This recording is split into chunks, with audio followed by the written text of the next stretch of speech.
할렐루야. 예, 반갑습니다.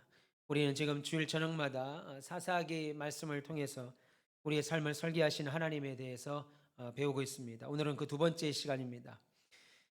사사기 말씀을 통해서 우리가 기억해야 될 것이 많죠. 그럼에도 불구하고 이번 우리의 한 해 저녁마다 볼 때 기억해야 될 핵심 주제는 우리 교회는 다음 세대들에게 무엇을 물려줄 것인가 하는 것입니다. 점점 신자로서의 바른 신자의 모습이 사라지는 시대죠. 예수를 믿어도 주일날 한 번 새벽에 나오지도 않고 기도하러 나오지도 않고 주일 저녁 예배 지킨다는 것이 점점 어려워진 시대. 그래서 일주일에 주일낮 한 번이면 모든 신앙의 해야 될 소명은 다 했다고 생각하는 시대. 그래서 하나님의 능력이 사라져가는 점점 이런 시대에 우리 교회는 도대체 다음 세대들에게 오고 오는 사람들에게 무엇을 물려줘야 되는가 대신 하는 것, 그것을 우리가 이번 사사기를 통해서 나누기를 원합니다.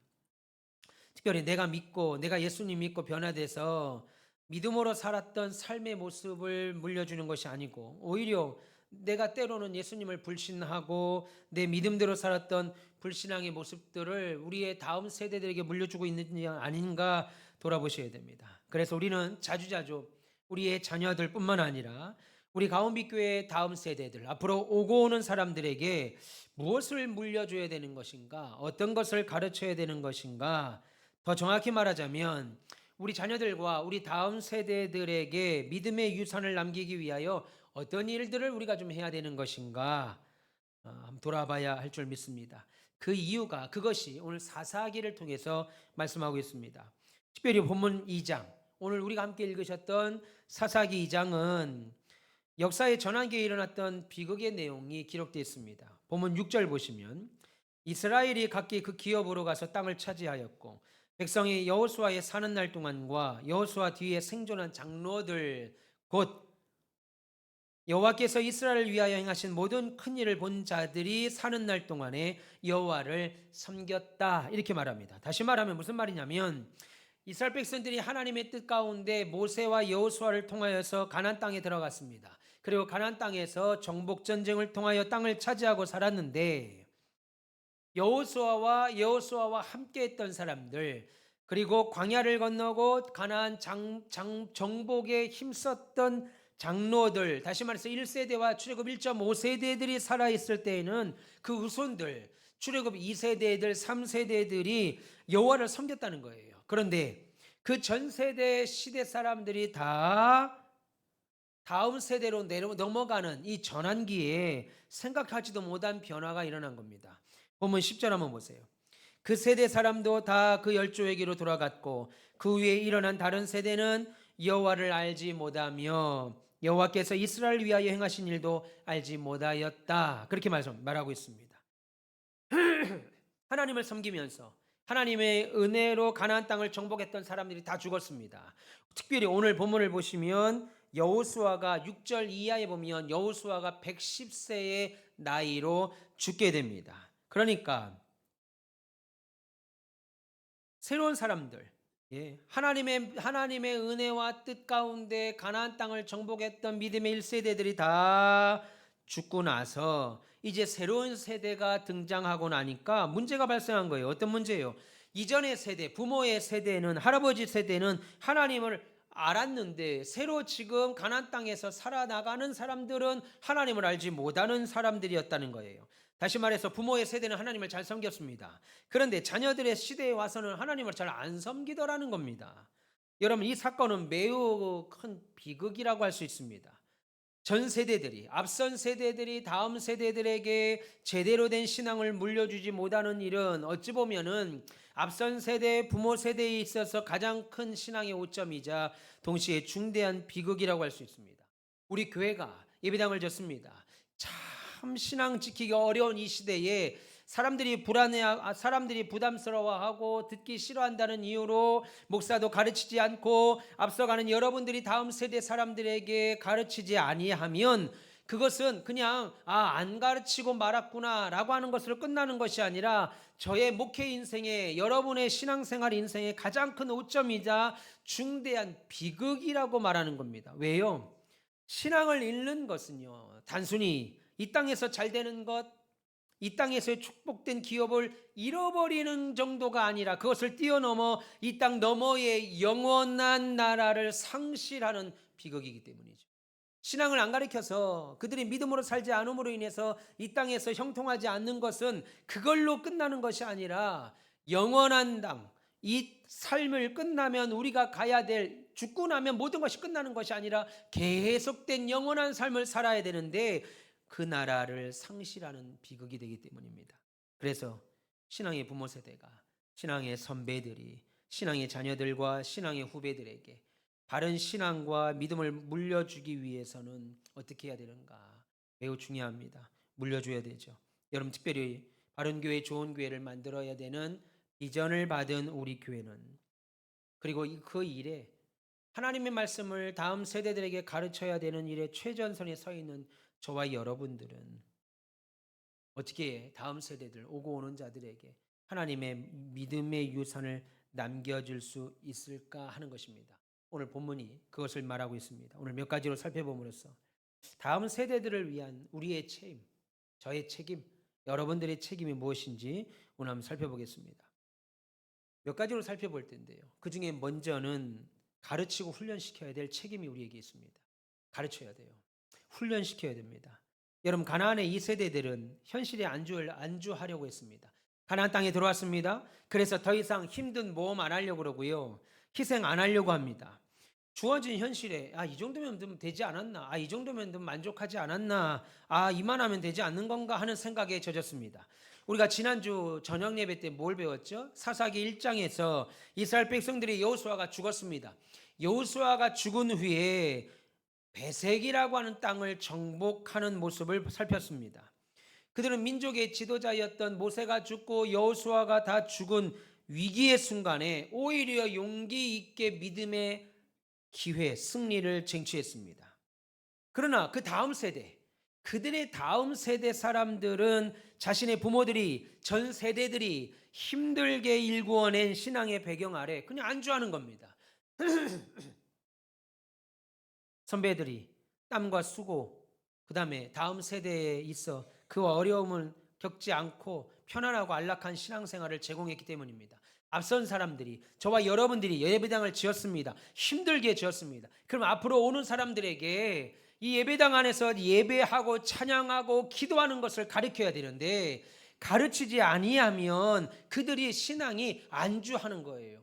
성장하지 않는 거예요. 왜요? 우리들의 땀과 수고는 다음 세대들에게 예배당을 짓는 수고도 없죠. 헌신도 없습니다.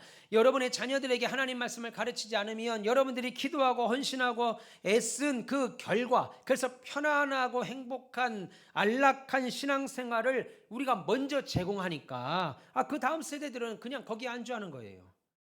여러분, 그렇게 편안하고 안락한 신앙생활을 제공되었으면 더욱 열심히 신앙생활 해야 되는 게 당연한 건데, 이상하게 다음 세대에서 부모 세대, 그리고 이전의 선배 세대에 있었던 신앙의 용기와 도전 정신이 없어져요.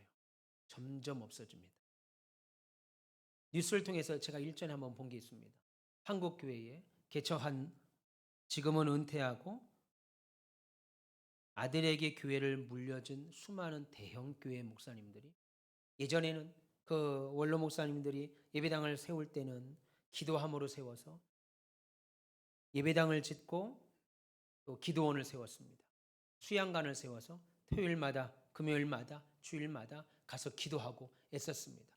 그런데 아들이 후임으로 들어와서 큰 대형교회 목사님이 되니까 다들 제일 먼저 한 것이 그 기도원과 수양관을 파는 것이었어요. 안 하는 거지요. 아버지처럼 기도로 하나님의 능력으로 목회를 하는 것이 아니라 돈으로, 사람으로, 사람들이 좋아하는 것으로 안주하려 했던 모습이었습니다. 여러분, 부모 세대들이 그렇게 잘 키웠으면, 앞서가는 사람들이 그렇게 신앙에 도전을 줬고 평안함을 만들어줬으면 그 다음 세대들은 더욱더 신앙생활을 잘해야 되는데 이상하게 부모 세대에 있었던 신앙의 용기와 도전 정신이 사라져버려요. 그들에게는 가슴 떨리게 하는 믿음의 가치가 없어집니다. 그리고 도전 정신이 감퇴합니다. 꿈이 없어요. 이상이 없습니다. 적당히 살다가 적당히 즐기다 죽으면 그만이다고 하는 먹다 죽은 인생들로 오늘 출애굽 2세대들이 그렇게 가나안 땅에서 살았습니다. 결국 이러한 현실 안주하는 마음, 안일한 생각이 당시 세속 문화였던 가나안 문화에 익숙해져 버립니다. 그래서 2장 1절 우리가 읽으신 1절 이하에 보면 이러한 신앙에 대한 믿음도 없고 꿈도 없고 비전도 없었던 그들이 바로 넘어진 것이 가나안의 세속 문화와 우상을 섬기는 것이었어요. 그들에게 가지고 있는 하나님이란 개념, 믿음이란 개념이 세속 문화, 가나안의 문화를 이길 수 있는 힘이 없었다 이겁니다. 못 이기는 거예요. 여러분 당시에 가나안 문화는 우상 문화였습니다. 성의 문화, 쾌락의 문화였어요. 불신앙의 문화였습니다. 여러분 우리 다음 세대들이 둘러싸고 있는 이런 세속 문화는 우리 다음 세대들, 우리의 자녀들에게 죄를 짓게 만들고 병들게 만듭니다. 이러한 병든 세속의 문화에서 어떻습니까? 우리 자녀들이 담대하게 빛과 소금의 역할을 감당할 수 있도록 가르치고 훈련시켜야 돼요. 근데 그게 안 돼. 참 그게 안 됩니다. 로마서 12장 2절에 너희는 이 세대를 본받지 말고 아빠 우리 친구들 다 당구장 다녀요. 아빠 우리 친구들 다 노래방 다녀요. 아빠 우리 친구들 다 고등학생들 술 담배 해요. 성경이 뭐라고 그럽니까? 로마서 12장 2절에 너희는 이 세대를 본받지 마라 이겁니다. 이 세대가 그렇다 하더라도 따라가지 말라는 거예요. 그러면서 오직 마음을 새롭게 함으로 어떻게 새롭게 해요? 믿음으로 새롭게 하는 겁니다. 그리고 하나님 말씀으로 변화를 받아 하나님의 선하고 기쁘시고 온전하신 뜻이 무엇인지 분별. 이건 하나님이 기뻐하시는 거구나. 이건 하나님이 기뻐하지 아니하시는 거구나. 분별하도록 가르치라. 성경은 말씀하고 있습니다. 세상 사람들에 따르는 세상 사람들이 좋아하는 세속의 병든 문화를 신자들도 따라가는 것이 아니라 돈과 명예와 권력과 쾌락의 물결을 따라가는 것이 아니라 오히려 이것들보다 훨씬 위대한 신앙을 가르쳐서 세속적인 세상의 가치관을 거스려서 신앙 안에 참된 자유를 얻도록 가르쳐야 돼요. 근데 교회들이 못하죠. 왜요? 사람들이 부담스러워한다 이겁니다. 작은 교회는 작은 교회대로 못해요. 괜히 말했다가 나 때문에 교회는 안 나온다는 거 아닌가? 괜히 11조 하라고 그러고 주일날 봉사하라고 그러고 교사도 하라고 그러고 피아노 반주도 하라고 하고 온갖 헌신하라고 할 때 괜히 부담돼서 교회 안 나온다고 하면 어떠나 해서 말을 못합니다. 가르치지를 못해요. 큰 교회는 어떻습니까? 말 안 해도 하는 사람이 많아요. 그러니까 안 가르쳐요 또. 그러니까 크면 커서 안 가르쳐, 작으면 작아서 못 가르쳐. 여러분 우리의 삶 속에서 부모의 모습 속에서 하나님을 경외하는 모습이 그리고 하나님만 바라보는 모습이 진정한 삶의 가치고 우리 교회의 가치고 목적이라고 하는 것을 우리 교회는 가르쳐야 됩니다. 계속 가르쳐야 돼요. 안 가르치면 결국 신앙에서 파선하게 됩니다.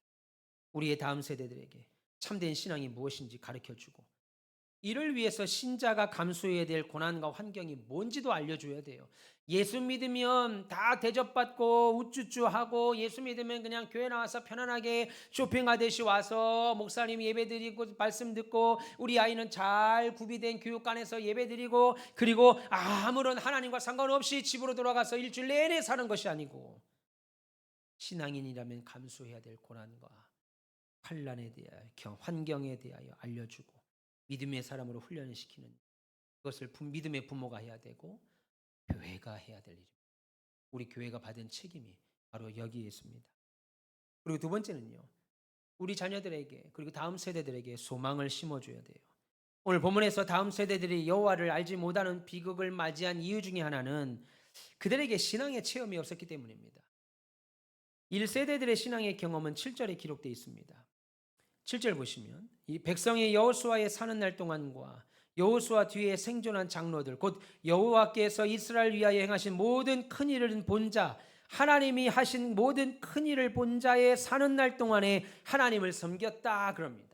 앞서가는 세대, 부모의 세대, 앞선 세대들은 하나님의 일을 하면서 이 믿음을 지키면서 하나님이 어떻게 우리 가정과 우리 교회를 인도하고 부흥시켰는지를 알지요. 그래서 하나님 앞에 믿음으로 섬긴 세대입니다.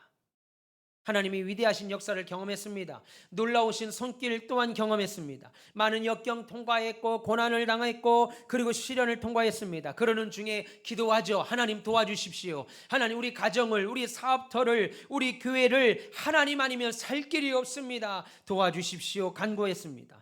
하나님을 의지하고 간구하며 살아가면서 역경 속에서, 힘든 속에서, 고난 속에서 그럼에도 불구하고 신앙 놓지 않고 열심히 살아가는 그런 상황에서 도우시는 하나님의 능력과 손길과 인도와 보호를 체험한 것이 출애굽 1세대들과 1.5세대들이었습니다.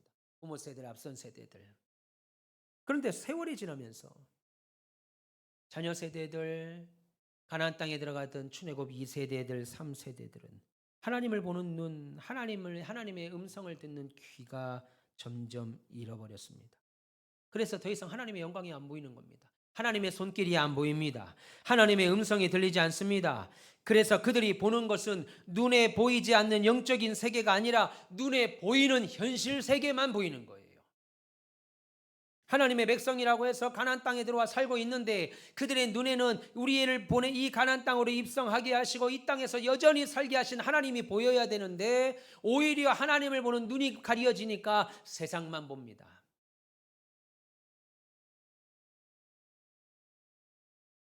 하나님의 음성이 들리지 않으니까 세상의 소리만 듣습니다. 그러다 보니까 새로운 세대, 다음 세대, 앞으로 오는 세대는 결국 참된 신앙을 잃어버리고 형식주의에 빠지죠. 안 나갈 수는 없고 그냥 일주일에 한 번 낮예배 나오는 것으로 만족하고 교회 생활도 마트나 백화점에서 쇼핑하듯 그냥 얼마간 돈 내고 예배드리고 점심 먹고 그리고 오후에는 각자 알아서 삶을 한 주 내내 하나님과는 상관없이 사는 형식주의에 빠져듭니다. 우리 교회 지금 오고 있는 젊은 세대들, 등록하는 젊은 세대들의 부모님들이 다 예수를 믿는다고 그래요. 감사한 일입니다. 그런데 부모가 살아있는 동안에는 어쩌면 교회 생활 잘 할지 모르겠어요. 그런데 신앙이 부모가 돌아가시고 나서는 더 이상 그들의 삶에 능력을 못 주는 거예요. 생명을 주지 못하는 거예요. 그래서 그들에게 신앙은 능력이 되지 못하고 소망도 안 되는 겁니다. 예수 믿어봐야 재미가 없는 거예요. 다음 세대들이 예수 믿음으로 인해서 하나님을 찾음으로 인해서 하나님의 은혜, 응답을 체험하면서 하나님은 이런 분이시구나 라고 알아야 되는데 점점 하나님이 체험하지 않으니까 그들의 신앙이 도태됩니다. 소망이 없어집니다. 결국 하나님 앞에 불순종하고 세상 문화를 타협하는 범죄를 초래하게 됩니다. 그래서 여러분, 우리 다음 세대들에게 여러분의 자녀는 말할 것도 없지만 우리 교회에 계속 오는 다음 오고 오는 성도들에게 꿈을 심어줘야 됩니다. 여러분 이스라엘 백성들이 광야를 통과할 때 그 광야에서 수많은 시련과 어려움을 겪지요. 그러면서도 지치지 않고 계속 나갈 수 있었던 것은 가나안 땅의 꿈이었습니다. 가나안 땅의 꿈 때문이었어요. 하나님이 우리를 광야에서 죽이지 아니하시고 가나안 땅으로 입성하게 하신다. 하나님이 예비하시고 크고 광대한 땅, 젖과 꿀이 흐르는 그 땅으로 우리를 인도하신다라고 하는 꿈과 비전 때문이었습니다. 그런데 다음 세대들이 이 하나님이 약속한 가나안 땅에 들어오니까 주저앉아 버리고 만 거예요. 더 높은 꿈이 없었던 겁니다. 여러분 꿈이 없으면 사람들은 그냥 삽니다. 그저 그렇게 삽니다. 집 한 채 사는 것이 꿈인 사람은 열심히 돈 모아서 집 한 채 얻으면 그걸로 그 꿈이 끝나죠. 그 꿈이 끝납니다. 더 높은 꿈이 없어요. 이 세상에서 부귀영화를 누리는 것으로 그 이상의 꿈이 없다라는 겁니다. 나는 지금 24평짜리 사니까 다음부터는 34평짜리 아파트 사자. 그 다음에는 45평짜리 사자. 이렇게 이 정도의 꿈만 있다라는 겁니다. 여러분 이 땅에서 부귀영화 누리는 것보다 훨씬 더 높은 꿈을 꾸셔야 됩니다. 여러분 예수님은 우리에게 세상 무엇보다도 우리 가온빛교회에게 높고 큰 꿈과 비전을 제시해 주셨어요. 여러분 그것이 뭡니까? 복음의 비전이라는 겁니다. 마태복음 28장 19절과 20절에 이렇게 말합니다. 너희는 가서 모든 족속으로 제자를 삼아 아버지와 아들과 성령의 이름으로 세례를 주고 내가 너희에게 분부한 모든 것을 가르치고 지키게 하라. 그것이 우리 교회가 받은 비전입니다. 우리 1세대들이 예배당을 짓는 엄청난 고난 가운데 하나님을 체험하고 봤으면 이제 앞으로 이 예배당을 찾아오는 사람들은 그런 고난이 없죠. 그러면 그들에게는 이것보다 더 큰 비전을, 소망을 주셔야 되는데 그것이 바로 복음의 소망이라 이겁니다. 가르쳐야 돼요. 헌신하게 만들어야 되고 제자를 삼아야 되고 세례를 주고 하나님이 우리에게 분부한 모든 것을 가르치고 지키게 하라. 그게 주님이 우리에게, 우리 교회에게 하신 명령입니다. 그런데 교회가 이것을 하지 않으니까 점점 교회가 힘이 잃어버리지요. 교인들이 부담스러워한다 이겁니다. 그래서 비유를 맞춥니다. 목사가 성도들 비유를 맞추고 성도들이 성도들 비유를 맞춥니다. 앞서간 사람, 믿음의 체험을 한 사람들이 앞서가지 못한 자들에게 비유를 자꾸 맞춥니다. 그러니까 바울이 뭐라고 그래요? 그들이 이미 밥을 먹어야 될 정도로 성장한 사람들인데 예수 믿은 지가 1, 2년이 아닌데 아직도 밥도 못 먹고 죽이나 먹고 앉아있다 이겁니다. 가르쳐야 돼요. 그래야 여러분의 자녀들이 40살이고 50살이고 30살이고 20살인데 아직도 밥 못 먹고 젖병을 쭉쭉쭉 빨고 있다고 생각해 보세요. 이야, 우리 아이 참 일관된다. 우리 아이 먹는 게 참 한결같다. 저렇게 어떻게 수십 년을 젖만 저렇게 젖병만 빨지? 그럴 겁니까? 아니죠. 5살만 돼도 젖병을 잡고 있을 때 여러분 마음이 어때요? 야, 이거 우리 아들이 무슨 문제가 있는 거 아닌가? 6살, 7살 되는데도 엄마 젖만 찾고 호리병이래. 젖병에 우유, 분유 탄 것만 계속 찾아야 밥 안 먹고 그것만 쪽쪽 빨면 여러분 마음이 어떠겠어요? 염려되죠. 걱정되죠. 야, 이거 내 자식이 이거 문제 생긴 거 아니냐? 신앙도 그렇습니다. 믿음의 경륜이 쌓이면 시간이 지나면 믿음이 세워져야 돼요. 단단해져야 되는. 아직도 어린아이 같아서 젖을 먹는다. 여러분, 우리 교회가 해야 할 일이 바로 이것입니다. 우리는 복음을 전해야 될 뿐만 아니라 우리 교회 3대 표징이 뭡니까? 가르치는 교회, 전파하는 교회, 치유하는 교회. 이것은 예수님께서 이 땅에 오셔서 하셨던 일입니다. 교회는 가르쳐야 돼요. 가르쳐야 알죠. 교회 생활을 알죠. 뭘 하는지 알죠. 그리고 가르침을 받은 자가 전파하러 나갈 수 있습니다. 내가 왜 전도해야 되는지도 모르는 사람들에게 전도하러 갑시다. 그러면 전도가 되겠습니까? 그리고 그들에게 그리스도의 사랑을 전해야 세상을 살면서 상처받고 괴로움받은 자들이 교회 와서 위로를 받고 치유함을 얻게 되죠. 여러분, 우리는 여러분의 자녀들과 앞으로 오고 올 우리의 다음 세대들에게 주님이 우리에게 맡겨주신 소망, 비전, 복음의 비전을 심어줄 수 있어야 됩니다. 그냥 이 땅에서 잘 먹고 잘 사는 것으로 끝나면 안 돼요. 아파트 평수 늘리는 것으로, 더 좋은 차 타는 것으로, 더 좋은 옷 입는 것으로 끝나면 안 된다는 겁니다. 그것은 감사하죠. 예, 좋은 옷도 입고 좋은 집에 사는 거 감사한 일입니다. 그러나 하나님이 우리에게 주신 소망은 그것이 아니에요. 더 큰 원대한 꿈, 우리 교회가 가르쳐야 됩니다. 마지막으로 우리의 신앙생활에는 반드시 가르쳐야 될 것 중에 마지막은 이것이 가장 중요한 일인데요. 마지막으로 신앙생활에는 반드시 희생이 있다는 것을 가르쳐야 돼요. 여러분, 예수 믿는 것은 희생이 따릅니다. 절대로 희생 없이 그냥 교회 오면 밥이나 먹고 교회 오면 예배나 드리고 난 예배 한 번 드리고 한 주 내내 하나님과 상관없이, 교회와 상관없이, 교회가 어찌되든 목사가 어찌되든 목사님이 지금 어떤 마음으로 우리 교회를 바라보고 있고 이 목회를 하고 있는가에 대한 아무런 관심도 없이 살아가는 것이 아니고, 예수 믿는다는 것은 신앙생활한다는 것은 반드시 희생이 있다 가르치셔야 돼요. 우리 교회가 그렇게 가르쳐야 됩니다. 여러분, 신앙생활은 희생의 연속입니다. 사실은 신앙생활은 희생의 연속이에요. 우리는 자녀들에게, 다음 세대들에게 희생의 가치를 가르쳐야 됩니다. 희생의 가치를 모르니까 왜 나만 이래 살아야 돼? 왜 나만 이렇게 힘들어야 돼? 왜 나만 이렇게 고생하며 살아야 돼? 이런 말들이 나오죠. 여러분, 희생의 가치가 얼마나 큰지, 특별히 주님을 위한 희생의 가치는 그야말로 비교할 것이 없습니다. 제가 얼마 전 뉴스를 통해서 국민일보 신문에서 이런 기사를 봤습니다. 서울 중랑구에 있는 한 대형교회를 다니는 한 집사가, 안수 집사가 교회로부터 올해는 2024년에는 중고등부를 맡아달라는 이렇게 직분을 받았습니다. 근데 그 사람이, 이분도 참 대단한 사람이야. 그 교회 안수 집사님인데 그 일을 다음 아고라에 올렸습니다. 뭐라고 올렸냐면 담임 목사님께서 지금 우리 교회는 부교육자들 중심으로 말고 성도들 중심으로 안수 집사님, 장로님, 집사님, 권사님들이 우리 교회를 세워가야 됩니다. 부교육자들은 이따가 떠나는 사람들이 여러분들이 진짜 우리 교회의 주인이니까 교사도 하시고 성가대도 하시고 부장도 하셔서 교회를 단단히 세워가야 됩니다. 이렇게 올해는 그렇게 강조하는 해로 말씀하셨다는 거예요. 그래서 자기에게 중고등부 부장직을 제안했는데 내가 회사도 다니고 생업이 있어서 그 말을 듣는데 너무 부담스러웠다는 거예요. 예수 믿은 지 지금 수십 년이 됐는데 예전에는 하나님의 일을 맡기면 그것이 감사해요. 우리 아버지 어머니가 저한테 그러셨어요. 우리 아버지가 전도사로 안양에 있는 한 교회에서 처음 전수 사역을 했는데 그때 사례가 5만 원이었습니다. 5만 원. 지사님 얼마라고요? 5만 원. 사례가 5만 원. 근데 그 사례를 5만 원인데 그때는 사례 못 받을 때 그 5만 원조차도 못 받을 때가 스트로크 했다는 거예요. 다만 그런데 그냥 나한테 전사님 뭐 사모님이라고 불러주는 것만으로도 좋았다 이겁니다. 근데 지금은 그런 거 없습니다. 교육자도 그런 거 없어요. 여러분 신앙은 희생이라는 것을 가르쳐야 돼요. 주를 위해서 희생한다는 것이 얼마나 큰 가치가 있는 것인가를 계속 교회는 가르쳐야 됩니다. 교인들이 안수집사가 나는 생활에 터가 있어서 난 생업이 있어서 교회에서 하는 이 일을 맡는 게 너무 부담스럽다 이겁니다.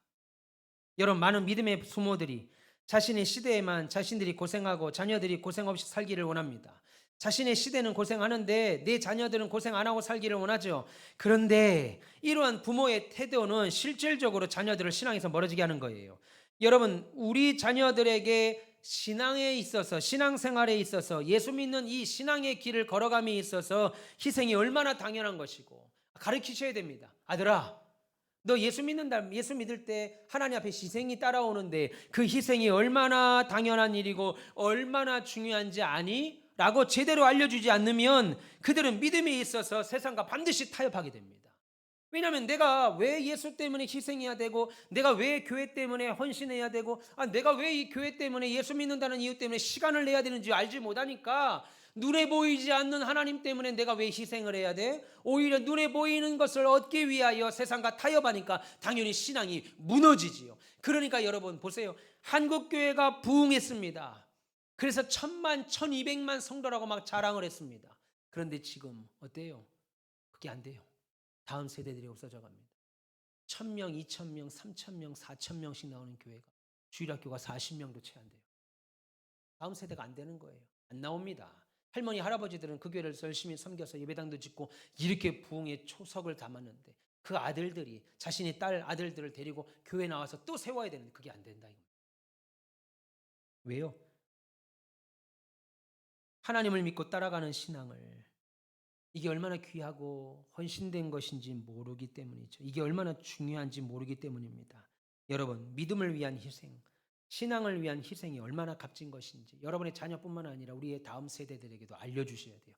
우리 교회 새로 등록하는 젊은 사람들에게도 예수 때문에 얻는 희생, 교회 때문에 감당해야 될 희생이 얼마나 값진 것인지. 그래서 사람들이요 교회에서 조금만 헌신하라고 하고 헌금하라고 하고 시간을 내서 봉사하라고 그러고 저녁에도 나오라고 하고 기도해도 하라고 그러면 부담스럽다 이겁니다. 내 거 뺏기는 것 같은 마음 때문에 그렇죠. 여러분 당연히 우리의 삶이 이 땅에서 사는 것으로 끝난다면 우리가 교회를 위해서 헌신하고 희생하는 것이 무의미할 겁니다. 이 땅 살다가 이걸로 다 끝나. 죽었는데 아무것도 아닌 거예요. 그러면 이 땅에서 주를 위해서 헌신하고 이 밤에 저녁에 나와서 예배하는 여러분의 수고가 헛것이겠지요. 그런데 우리는 이 땅에서의 삶이 끝이 아니라는 겁니다. 오히려 이 땅 넘어서 영원한 땅이 영원한 영생이 준비되어 있습니다. 그거 바라보고 사는 사람이죠. 그래서 짧은 이 땅에서의 내 신앙을 지키기 위해 내 믿음 지키고 하나님의 나라를 위하여 복음을 위하여 내가 희생하고 내가 쓰임을 받는다고 한다면 그것은 전혀 아까운 것이 아니라는 거예요. 이거 가르쳐야 되는데 믿음의 부모조차 교회조차 못 가르칩니다. 더 높은 이상과 꿈을 위해서 돈 많이 버는 것도 중요합니다만 더 높은 꿈 하나님이 우리에게 가르쳐 주신 비전 더 위대한 가치 이 땅에서의 돈 아닙니다. 여러분 이 땅에서의 돈은 사는 동안만 필요해요. 제가 한국에서 있다가 인도에 갔는데 인도 공항에 딱 내리자마자 한국 돈이 그냥 종이돈이에요. 쓸 수가 없어요. 인도에 내려서 쓸 수 있는, 그 당시 쓸 수 있는 돈은 한 20년 전에 쓸 수 있는 돈은요, 달러하고 일본 엔화였습니다. 한국 돈은 제가 한 20만 원 정도, 만 원짜리로 환전을 못해서 가져가서 거기서 쓸 수 있겠거니, 한인 사회가 있으니까 쓸 수 있겠거니 하고 딱 도착을 했는데 한국 돈은 쓸 수가 없는 거예요. 근데 일본 돈 엔화와 달러는 그대로 쓰더라고요. 결국은 달러로 돈을 환전하니까 손해를 보고 환전했죠. 야, 우리나라에서 최고로 여기는 만 원짜리가 이 외국에 가니까 아무것도 아닌 거예요. 이걸로 지불이 안 되는 거예요. 근데 일본인은 같은 슈퍼에 가고 마트에 갔는데 제 옆에 있는 일본인은 엔화를 딱 내놓으니까 그 엔화를 받더라는 겁니다. 인도 사람이 엔화를 받아요. 근데 한국 돈은 안 받더라고요. 이런 것처럼 이 땅에서 사는 부귀영화는 하나님의 나라 가면 아무것도 아닙니다. 하나님은 너 한국에서 몇 평짜리 아파트 살다 왔니? 너 한국에서 어디까지 공부하다 왔니? 너 한국에서 무슨 일 하다 왔니? 참 잘했다. 아이고 잘났다. 진짜 잘했다. 박수 안 칩니다. 오히려 너 하나님의 나라와 그 일을 위해서 무슨 일을 하다 왔니? 교회를 위해서 어떤 일을 하다 왔니? 그거예요. 그래서 믿음의 권사님들, 장로님들이 하는 말이 뭡니까? 노년의 나이 들어서 하는 말이 뭐예요? 뭐예요? 자녀들에게 봉사하고 살아라. 주를 위해서 살아라. 예수 믿어서 잘 예수 믿어라. 그 얘기 아니겠어요? 그리고 한평생 자기가 교회를 위해서 헌신한 이야기들을 고백하는 거 아니겠어요? 여러분, 하나님을 믿고 따르는 것, 하나님을 믿고 따르는 신앙을 위해서 자기를 희생할 줄 모른다면 우리의 다음 세대는 사사시대처럼 어떻습니까? 하나님을 떠나는 범죄 되게 됩니다. 아무리 교단에서 교회학교 공과를 잘 만들고 교육 프로그램을 잘 만들어도 그들이 하나님을 알지 못하고 하나님에 대해서 체험하지 못하고 하나님을 위하여 희생 봉사하는 것이 값지다는 것을 모르면요, 아무리 많이 배워도 결국은 죄를 범합니다. 결국은 하나님을 떠나게 돼요. 하나님 앞에 신실한 자로 다음 세대들, 우리 앞으로 오고 오는 사람들을 가르쳐야 됩니다. 본문 10절 보세요. 본문 10절 다시 보시면 그 세대 사람도 다 글절주에게로 돌아갔고 그 후에 일어난 다른 세대는 하나님을 알지 못하며 여호와께서 이스라엘 위하여 행하신 일도 알지 못하더라 라고 말합니다. 재밌는 장면이 나오죠. 그 후에 일어난 다른 세대, 그들은 여호와를 알지 못했다. 여러분, 그 자녀들이 여호수아의 자녀들, 그 여호수아와 함께 있었던 장로들의 자녀들이 하나님을 몰랐다는 말이 아닙니다. 왜 몰랐겠어요? 눈만 뜨면 부모들이 제사를 지내고 눈만 뜨면 예배하고 하나님께 기도했는데 왜 그 자녀들이 하나님을 전혀 몰랐겠습니까? 이 말은 하나님이라는 게 뭔지도 모른다는 말이 아니라 하나님에 대한 체험이 없다 이겁니다. 평생 예수 믿었는데 부모가 목사인데 교회 안 다녀요. 그래서 앞선 세대가 축복을 받은 세대가 정신 차리지 않으면 우리 뒤에 일어나는 새로운 세대는 우리가 이 예배당에 갖는 관심 하나도 없이 영적 무관심에 빠지게 됩니다. 저와 여러분들은 이 예배당을 위하여 날마다 기도하죠. 헌신하죠. 때로는 물질을 드립니다. 그런데 우리가 가르치지 않으면 우리 뒤에 오는 새로운 세대는 그 일에 무관심해요. 왜 헌금을 해? 왜 11조를 해? 왜 주일을 지켜?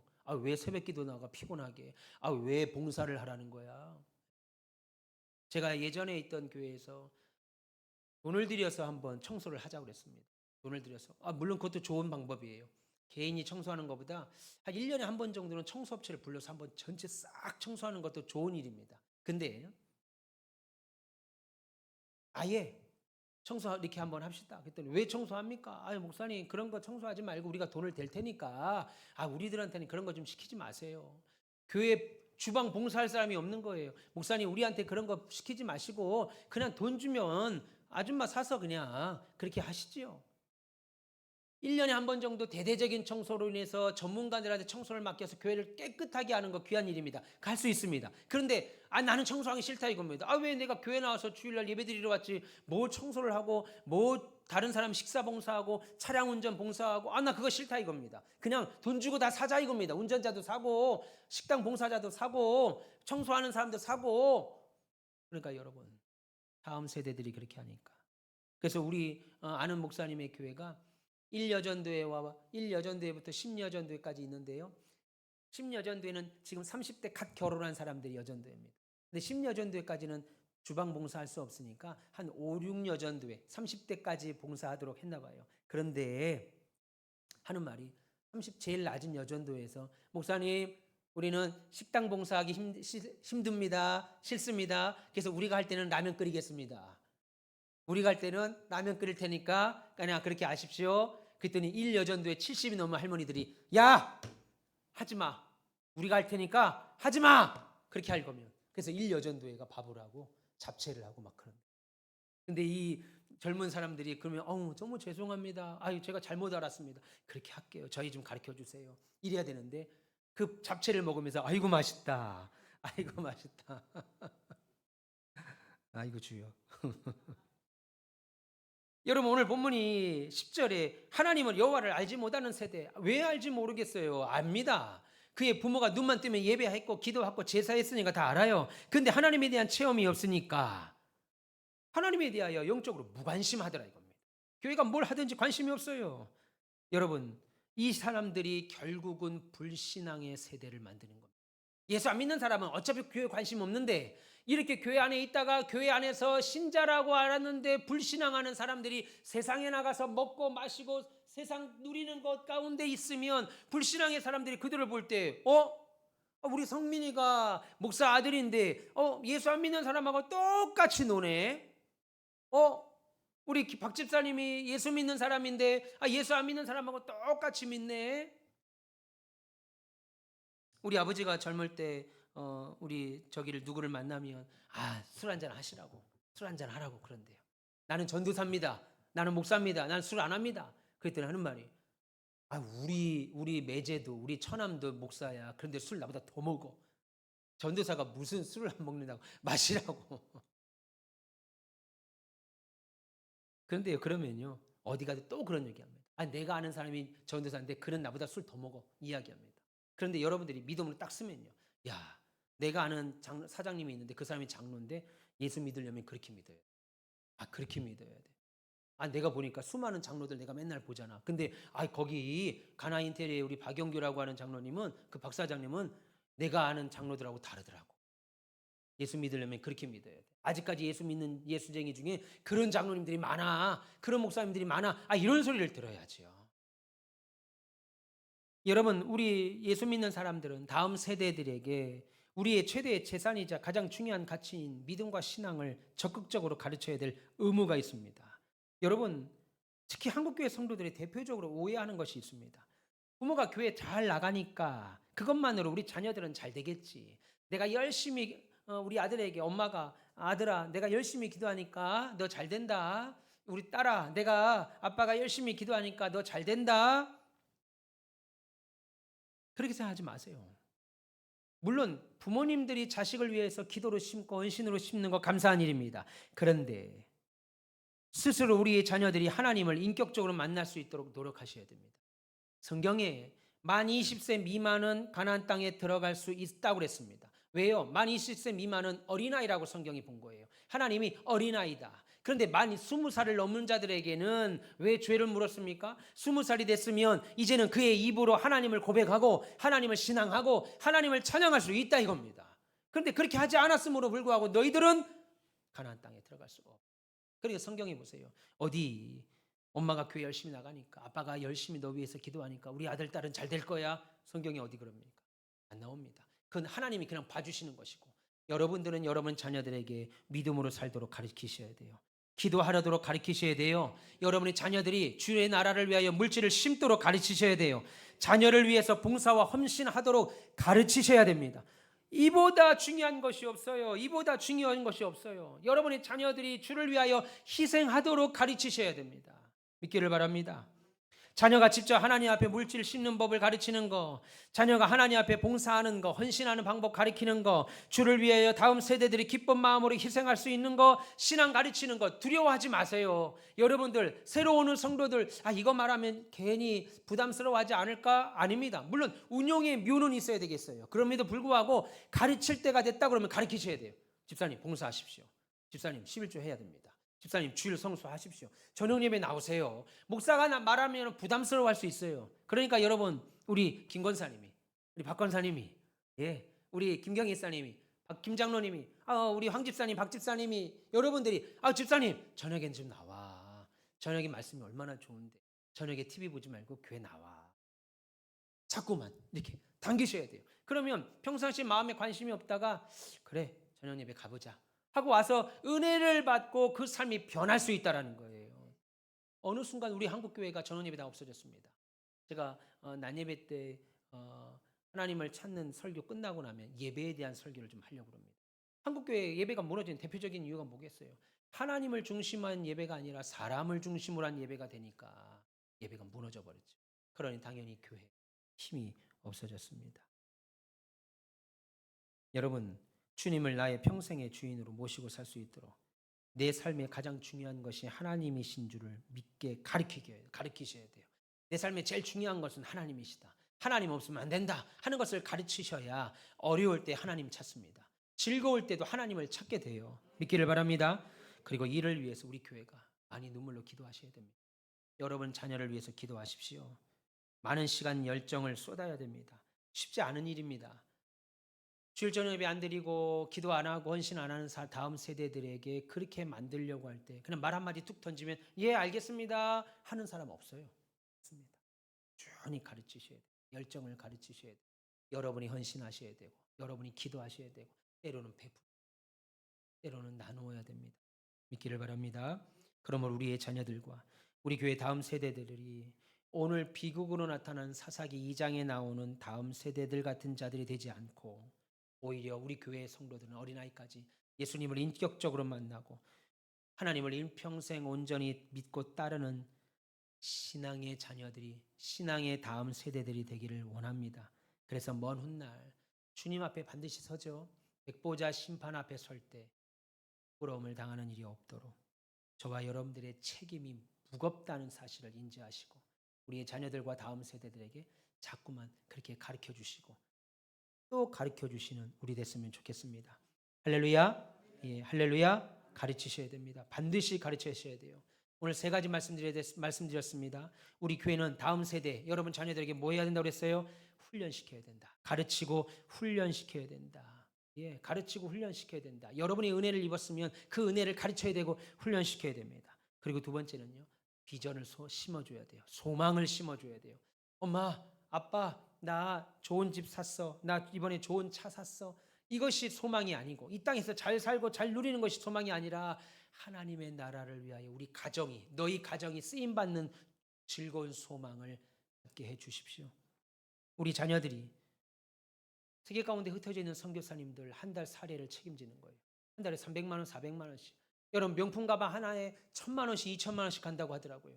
하나님의 선교사들을 위해서 우리 사업터가, 우리 가정이, 우리 자녀가 그렇게 책임지게 하나님 도와주십시오. 여러분 하나님이 자녀들이 한 달에 300만 원씩, 400만 원씩 우리 선교사님들의 한 달 삶을 책임지면 하나님이 그 10갑절, 20갑절씩 갚아주지요. 그렇게 주셔야 그 일을 하지 않겠습니까? 아무것도 없는데 어떻게 하겠어요? 그러니까 여러분 이런 소망을 품는 건 매우 기쁜 일입니다. 돈 뺏는 게 아니에요. 여러분 시간 뺏는 게 아닙니다. 오히려 복 받으라고 하는 소리입니다. 마지막으로는 신앙생활에는 반드시 희생이 있다. 가르치셔야 돼요. 예수 믿는 것은 희생이 따라야 돼요.